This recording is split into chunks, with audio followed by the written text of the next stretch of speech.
Hey there, and welcome back. Today we're going to talk about a cue that can help you with every single one of your lifts.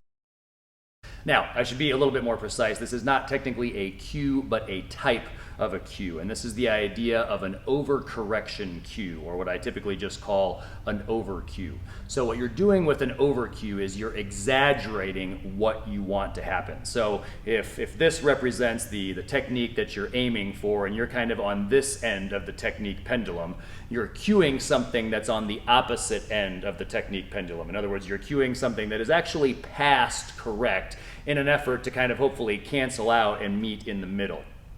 So let me give an example of this with the squat. Let's say that maybe you're coaching somebody, but let's just talk about you watching video of yourself, something like that. You notice that you're squatting high, and let's say that you're squatting an inch high.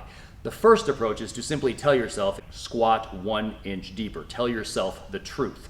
But if that is not working, you may have to lie to yourself just a little bit. That's the idea behind an over cue. It's a productive lie, if you will. So you may have to cue yourself, squat 3 inches deeper, squat 4 inches deeper.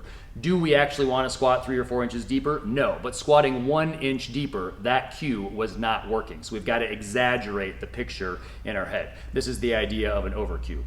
Another example on the squat. If you're breaking at the hips first, in other words, as you break into your squat, you're bending at your waist first and you're not sending your knees forward and out simultaneously, so you're breaking at the hips first. First of all, you would cue yourself hips and knees together. In other words, you tell yourself what you actually should be doing. So tell yourself the truth first. But if that's not working, go ahead and try out an over cue. You can actually say knees first. Now, do we actually want our knees to bend before our hips? No, but telling ourselves the truth wasn't working, so we may have to over cue ourselves in this situation.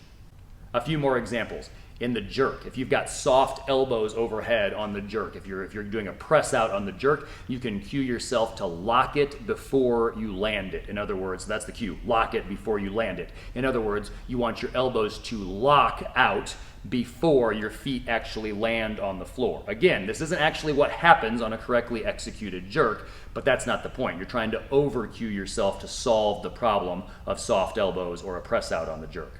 Another example.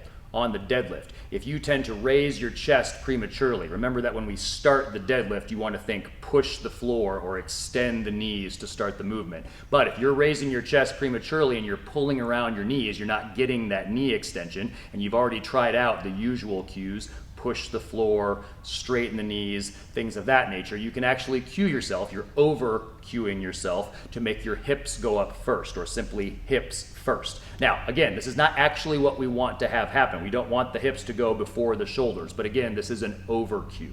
With any over cue, you want to make sure that you use it judiciously. Use your intelligence, because remember that you are actually lying to yourself a little bit. So use them conservatively. First of all, tell yourself the truth. Give yourself a cue that actually represents what you want to have happen. If you want to squat 1 inch deeper, tell yourself to squat 1 inch deeper.